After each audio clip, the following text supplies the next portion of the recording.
Okay, page 288, verse 67 of Surah 39. وَالْأَرْضُ جَمِيعًا قَبْضَتُهُ يَوْمَ الْقِيَامَةِ. And on the day of resurrection, the whole of the earth will be grasped by his hand, and the heavens will be rolled up in his right hand. Quite funny that it says his hand, and here his right hand, all in capitals. And anyway, the hadith we have is the Messenger of Allah saying, Allah will grasp the whole of planet Earth by his hand and roll all the heavens up with his right hand, and he will say, I am the king, where are the kings of the earth? How does that help us understand this verse? This, for many people, it's allegorical. And does God have a hand? How can God grasp the whole of the earth in his hand and roll up the heavens in the other? What does that mean? The hadith doesn't help us. It basically repeats what the verse says and adds something towards the end. The next verse, وَنُفِخَ فِي الصُّورِ, and the trumpet will be blown, and all in the heavens and all who are on earth will swoon away except him who Allah wills. What does that mean? Can we have some sort of a better vision of what will happen? All we have is the Prophet says, I will be the first to raise my head after the second blowing of the trumpet, and will see Musa holding or clinging to the throne of Allah, and I will not know whether he had been in that state all the time or after the blowing of the trumpet. Okay, what relevance is that? I'm not sure. Moving further down, page 399, chapter 94 of the Qur'an. What do we have underneath it? Nothing, no narrations. And the next surah 95, no narrations again, except for this, which says, while the Prophet was on a journey, he recited Surah At-Teen, Surah 95, in one of the first two rak'at of Al-Isha prayer. That's it. Now, is that an explanation? Clarification? I don't think so.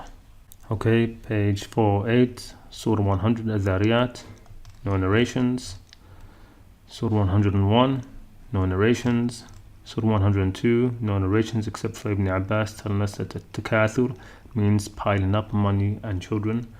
Takathur just comes from kathura, which means many.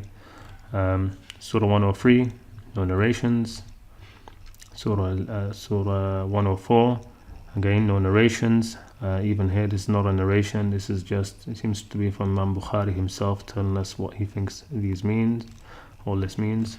Surah 105, no narrations. Surah Quraysh, no narrations. Surah Al-Ma'mun, 107, no narrations. Until we get to Surah Al-Kawthar, we have narrations because, of course, Al-Kawthar is considered to be a river or a pond in paradise that Allah gave to the Prophet. So we can consider this to be an explanation. We can give this hadith a pass, if you like. That it tells us what something in the Quran actually means. It clarifies something, it explains something. A little bit further down, Surah 109, no narrations. Surah Al-Nasr. Now this is very interesting. We have a lot of narrations here, and you will see why I think it's very interesting. The first narrations are just basically Aisha saying that once this chapter was revealed to the Prophet, he used to always make this dua in his prayer. So we've got this narration of Aisha and another one of Aisha basically saying the same thing, that the Prophet used to make this dua, which most of us make, I think, Subhanakallahumma Rabbana wa bihamdika Allahumma ighfir li, in his prayer after this this chapter was revealed.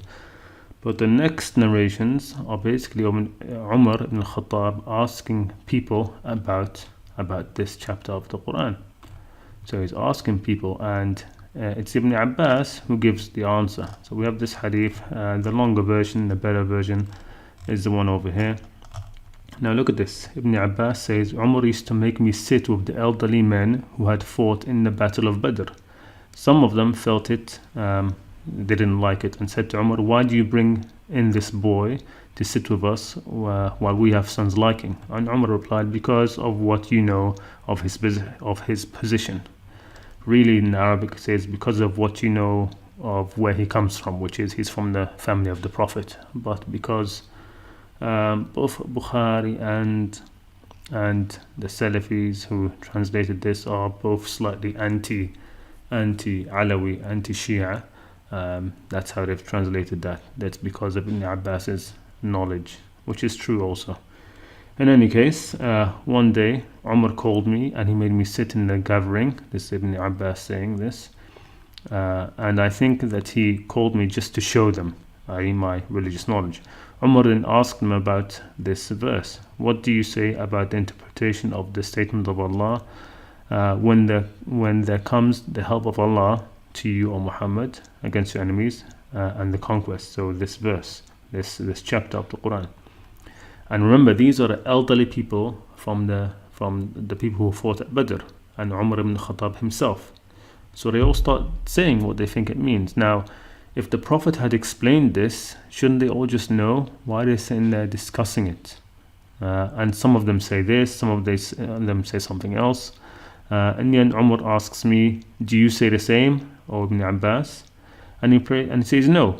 So Ibn Abbas, the young boy, is saying something different to what all of the elderly people of Badr were saying. And this tells you something about Ibn Abbas and his tafsir of the Qur'an, that it wasn't from knowledge acquired, because Ibn Abbas, don't forget, he was a young boy when the Prophet passed away, and he went around learning knowledge from some of the elderly companions. Okay, well now he is correcting the elderly companions, so this knowledge he is saying here is not coming from the elderly companions, it's his own insight into the Qur'an, okay, which is what we are supposed to have anyway.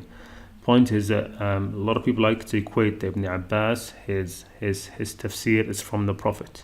His explanations of the Quran are all directly from the Prophet. Well, no, not necessarily so.